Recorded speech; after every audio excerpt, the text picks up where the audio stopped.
from across the Mornington Peninsula, RPPV News. I'm Shelby Brooks. And I'm Lisa Lenoble. Our top stories for this edition. A Mornington busker hits the top of the Aussie music charts. Women are entering the construction game. French Island helps save a bandicoot from extinction. Someone is dumping concrete blocks on our roads. And the most delicious restaurant in Victoria is right here on the peninsula. And later in the program, a profile interview on Peter Murphy, MP for Dunkley. But first, the news. One of the local Mornington buskers has hit international stardom.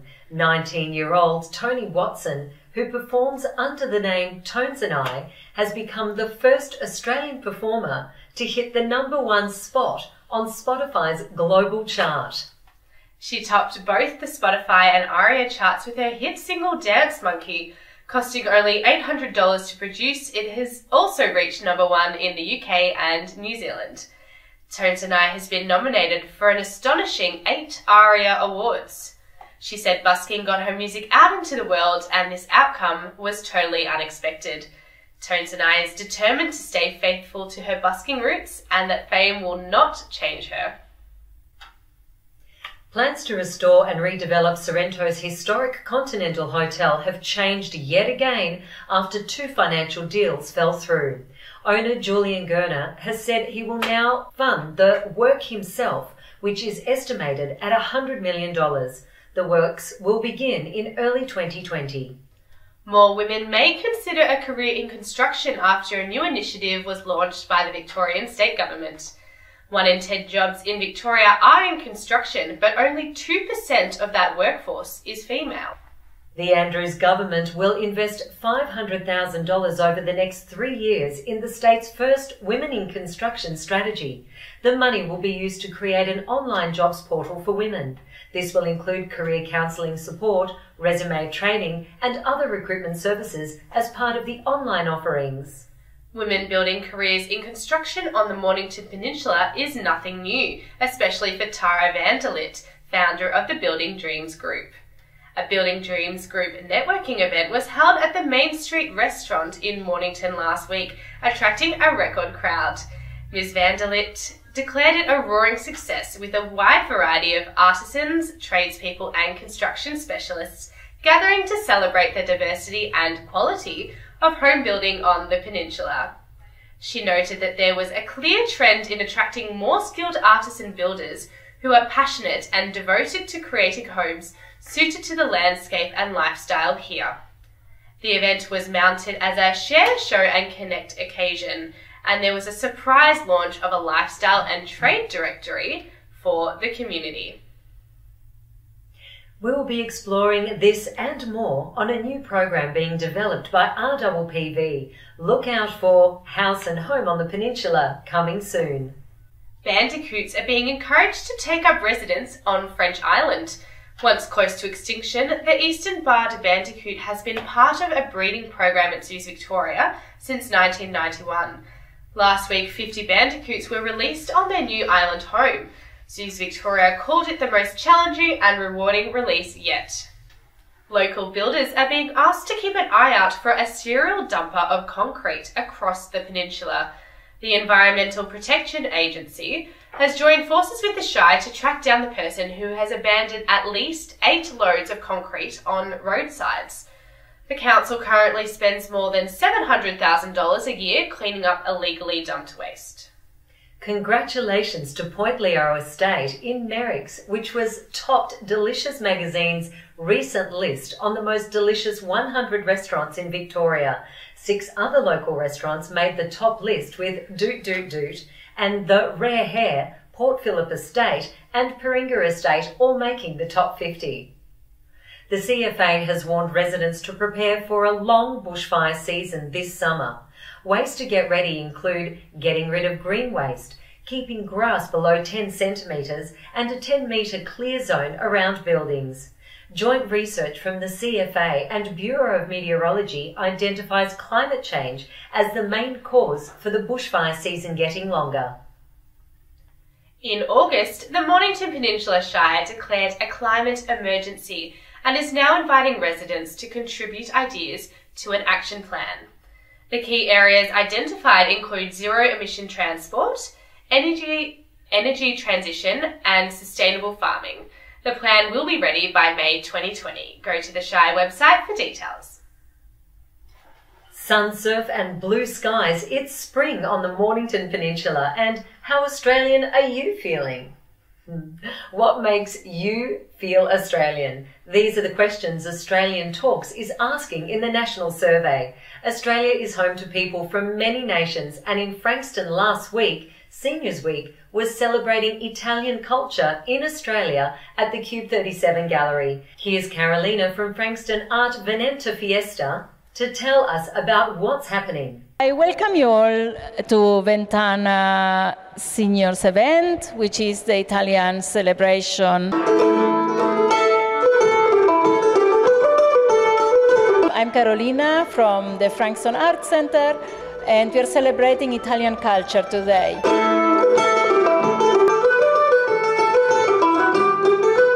We are at the Cube 37 in the Frankston Art Center, and we are celebrating Italian culture. So it's going to be an amazing night.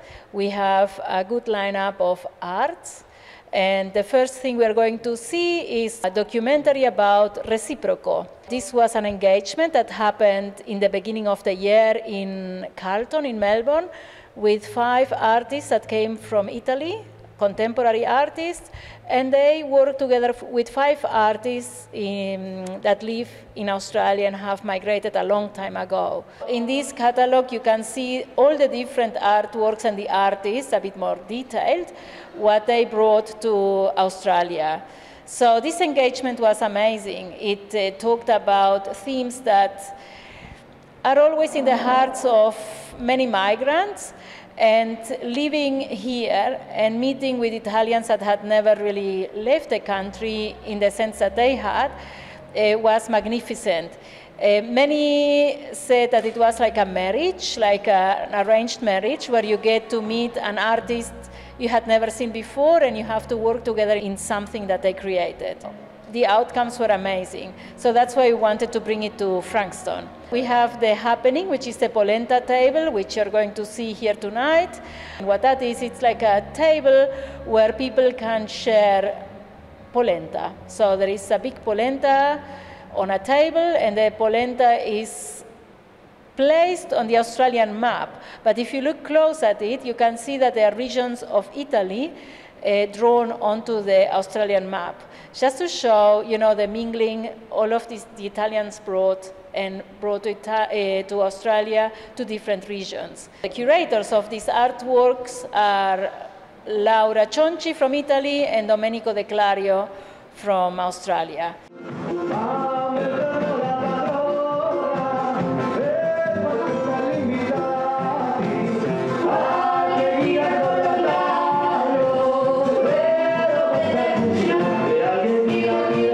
As part of Ventana, we also have other activities that will start in February, and I will take this opportunity to invite you all to the Ventana Fiesta, which will be on the 29th of February 2020 here in the Frankston Art Center.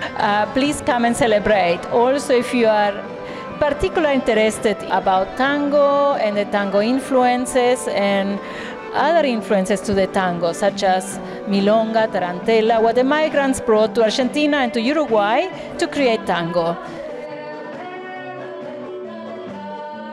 So that's Ventana 2020. There is more to it. So if you're looking to tango across the streets of Frankston this summer, watch out for the traffic lights and watch out for further updates on this street fiesta extravaganza taking place in February. From Italy, we cross the border to Germany. Who needs a friend when you have many friends at the MPRG, looking after your cultural and entertainment needs? This week's event at Mornington Peninsula Regional Gallery was standing room only at a sellout recital and lecture by Brian Chapman on Beethoven's Moonlight Sonata.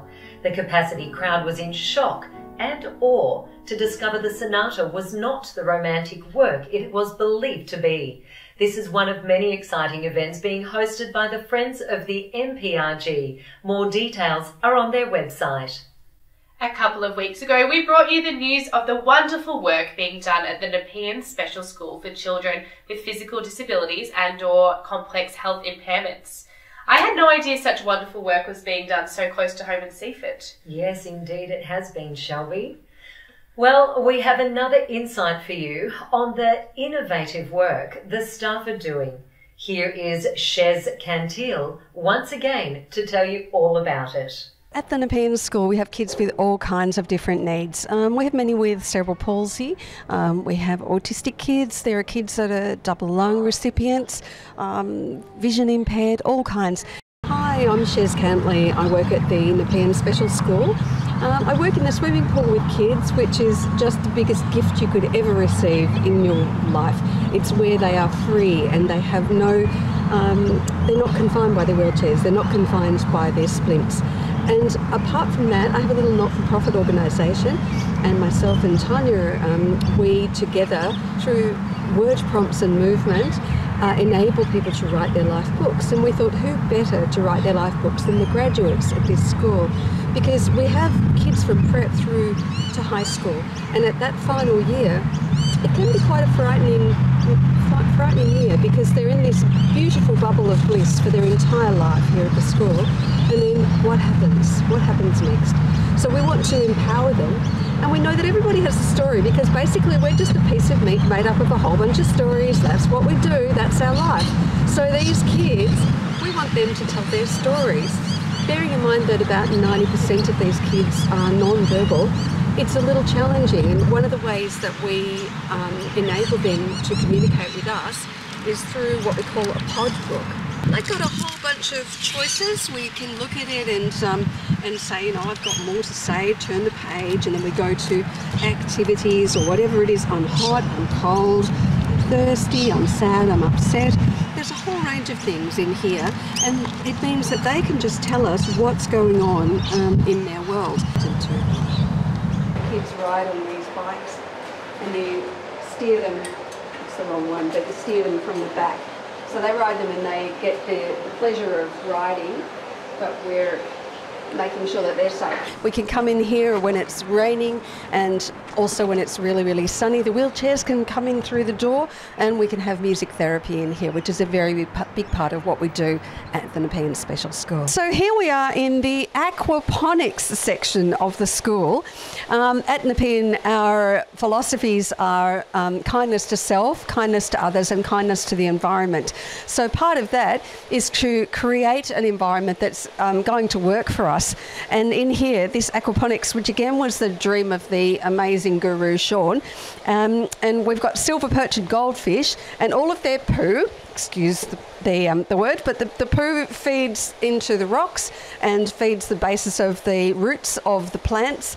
So these plants will all be growing 5 times the rate of your regular vegetables at home. So the vision is that when the vegetables have grown, the kids can come in. We need to put a ramp in so that it's high enough for them to reach. They can pick the vegetables and they can put them into a cooking program. And with the cooking, of course, that is part of English and maths, working out quantities, all of those different things, and they can create something and attain ownership of it. And with our kids, everything is about ownership, because quite often kids don't give people in wheelchairs choices. They just do things for them automatically and assume things without even asking. But at our school, we always ask the question, is this what you want? Would you rather it another way? So they are as independent as they possibly can be. The creativity of the peninsula is on show in so many ways, this time with a new children's book, a collaboration between a Rosebud illustrator and a London writer. Shani Hyde and Stephanie Ward have never met, but together they have created Arabella and the Magic Pencil. This is a fairy tale about a little girl who has the power to draw and erase things in her life, including her baby brother. Oh dear. Shani is an early childhood and art teacher in a bush kinder program in Sorrento, where the book was launched before being featured in a review in last weekend's Herald Sun. I wish them luck with their book launch. Absolutely. Now over to Joe in the studio with our profile interview of Peter Murphy, member for Dunkley. I'm delighted to welcome our local member for Dunkley, Peter Murphy. Ms Murphy, thank you for joining us on RPPV. So again, congratulations on your recent win. Thank you. What was it about your campaign that brought you success, that secured you the win, when many of your Labor colleagues didn't enjoy the same successes? Yeah, so that's obviously a question that's being asked sort of around the country about why Labor won some seats and not others. I think one of the things about our campaign here is I'm part of this community, and I had around me an amazing group of volunteers who were also part of this community, and I'd been the candidate in 2016 and stayed campaigning, but stayed part of the community. So I think people knew me, knew what I stood for, and we also were able to talk a lot about how Labor's policies would benefit locals here. So I was able to talk about our policies for education and why that was important for the public schools in Mount Eliza, for example, which have been neglected for many, many years. Environment and climate change are really important to our area, and I was able to talk about not only what my view of it was, but why we need to transition to good jobs in the future, support Chisholm TAFE to train people so that they can work in advanced manufacturing, the sort of things that are really important to locals. So I think that really resonated, to be honest. I also think there was a mood, and there continues to be a mood in our electorate for change and for a positive politics that, yes, stands up for our community, someone who's willing to take up the fight and be pretty firm about the fight, but wants to do it in a really constructive and positive way. And that's what I talked a lot about in the campaign. But again, I think it also comes back to I had this amazing group of local people who knocked on doors, made phone calls, came to events, and really talked to locals about what they wanted and why I would like to represent them in the Federal Parliament. A big issue that's very important for residents on the peninsula and surrounds is climate change. Yes. What are your thoughts on the current action that we're taking towards climate change? So I will be a bit political for a moment, because I do think that one of the really unfortunate consequences of Labor not winning the last federal election is that we now have a government whose commitment to reducing emissions and to climate change is nowhere near as strong as it should be. And some of the recent things that Scott Morrison has said, yes, of course we need to clean up the oceans. Yes, of course we need to look at recycling. But I think they're a distraction from not having strong approaches to reducing emissions. Now, I'm very hopeful, of course, that Labor will win the next election in 3 years' time, but we have to think about the fact that that's 3 lost years where emissions, I expect, will continue to go up as they have been under this government. So we need to keep the pressure on, and it's really important, as you say, to people on the peninsula, to people in Dunkley. It's incredibly important for the future of not just the country but the world.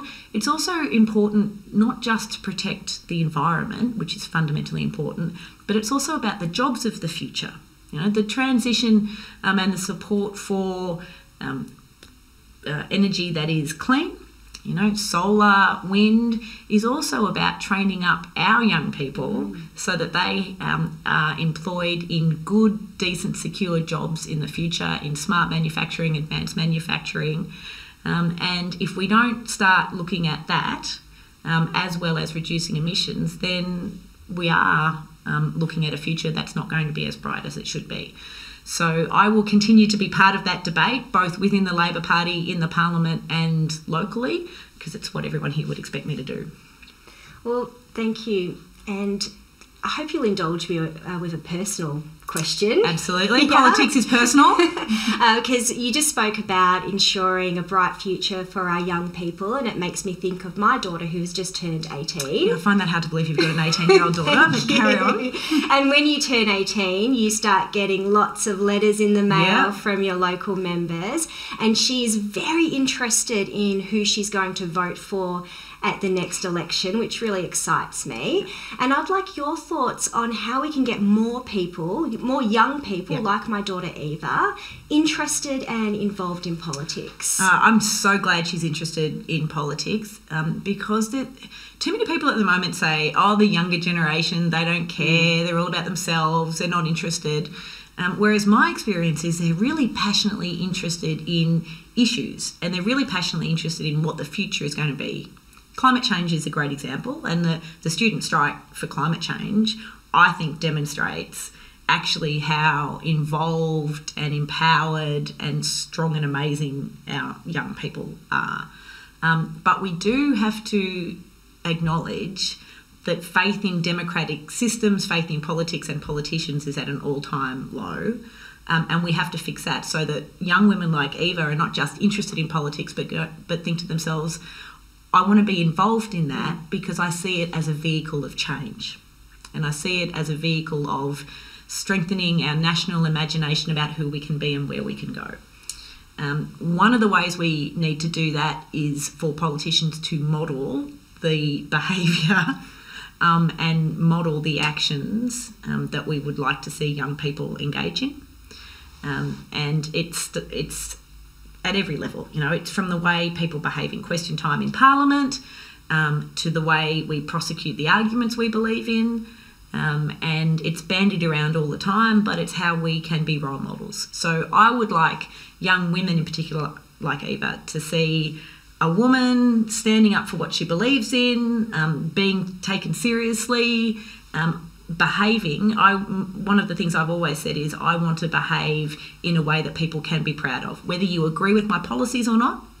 And there will be, you know, there's just under half of the electorate that voted for the other side, but I would like all of those people to be able to say, look, I don't agree with Labor's policies on that, or I don't agree what Peter said, but I appreciate the way she put her argument, I appreciate the way she conducts herself, and I can see that she's part of wanting the Parliament to deliver.